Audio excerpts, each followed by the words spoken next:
তিনটি রোগ হলে বুঝবেন আপনি জান্নাতি।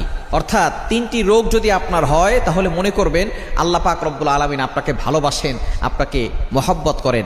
যাদেরকে আল্লাহ তাআলা ভালোবাসেন, মহব্বত করেন, তাদেরকে আল্লাহ তাআলা বিভিন্নভাবে পরীক্ষা করেন। তার ভিতরে একটা পরীক্ষা হচ্ছে অসুস্থতার নিয়ামত দিয়ে আল্লাহ তাআলা পরীক্ষা করেন। মনে রাখবেন, সুস্থতাও আল্লাহর নিয়ামত, অসুস্থতাও আল্লাহর নিয়ামত।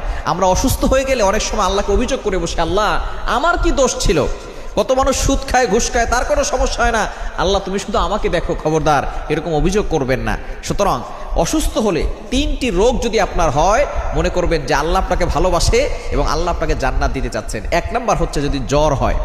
জ্বর ঠান্ডা আমাদের অনেকেরই হয়। একবার নবীজি সাল্লাল্লাহু আলাইহি সাল্লামের জামানায় কয়েকজন সাহাবী বসা, নবী সাল্লাল্লাহু আলাইহি সাল্লাম বলতেছেন, একজন সাহাবী বলতেছেন আমার খুব জ্বর হয়েছে, অনেক সাহাবী বলতেছেন আমারও জ্বর হয়। এবার নবী সাল্লাল্লাহু আলাইহি ওয়াসাল্লাম বলছেন তোমরা তো আমার অন্তর্ভুক্ত, আমারও তো জ্বর হয়। কিন্তু একজন বলতেছে যে আমার জ্বর হয় না। নবীজি বলতেছেন তাহলে তুমি